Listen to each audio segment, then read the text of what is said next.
آپ کو یاد ہے میں نے بتایا تھا کہ جو کھانے کے بعد کھانے کی دعا پڑھ لے، الحمدللہ، یہ بھی دعا ہے۔ الحمدللہ الذی اطعمنا وسقانا وجعلنا من المسلمین، یہ بھی دعا ہے۔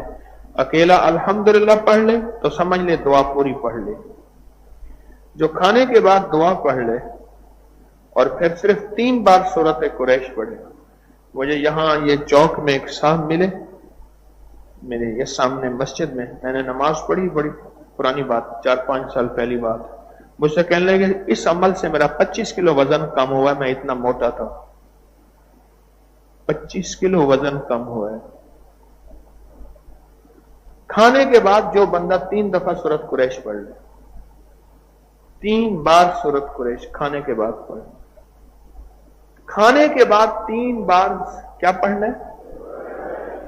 اگر یاد نہیں ہے نا، آج جلدی جلدی یاد کر لیں، ابھی سے یاد کرنا شروع کر دیں۔ آپ میں سے کوئی بندہ اتنا ان پڑھ ہے کہ اپنا نام نہیں پڑھ سکتا، اپنا نام نہیں لکھ سکتا، تو کوئی حرج نہیں۔ قرآن کا ایک نور ایسا ہے کہ قرآن کے نور میں نام اللہ پاک دل میں اتار دیتا ہے۔ قرآن کا ایک اپنا نور ہے۔ جو پہلی دفعہ سورۃ قریش کھانے کے بعد پڑھے گا، ایک دفعہ پڑھے گا، اللہ پاک جل شانہ اس کھانے کی زہر سے بچائیں گے۔ کھانا بیماری نہیں بنے گا، دکھ نہیں بنے گا، تکلیف نہیں بنے گا، cholesterol, urea, uric acid, blood pressure, sugar, کوئی تکلیف نہیں بنے گا۔ اور اس کھانے سے جو طاقت ملے گی، ذرا غور سے سنیے گا، توجہ سے سنیے گا، دھیان سے سنیے گا، آنکھیں کھول کے سنیے گا۔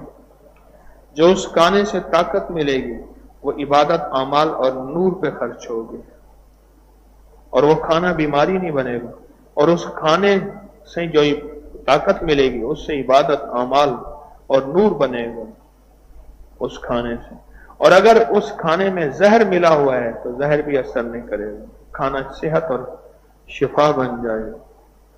اور جو دوسری دفعہ سورۃ قریش پڑھے گا کھانے کے بعد، دوسری بار سورۃ قریش پڑھے گا کھانے کے بعد، فرمایا کہ اللہ پاک جل شانہ اس کو وسیع دسترخوان عطا فرمائیں گے۔ وسیع دسترخوان، وسیع دسترخوان، یعنی پھر رزق بھی اللہ وسیع کریں گے اور دسترخوان بھی وسیع کر دیں گے۔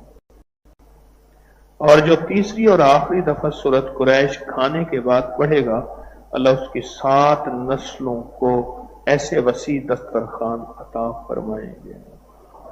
کتنی نسلوں کو؟ کتنے؟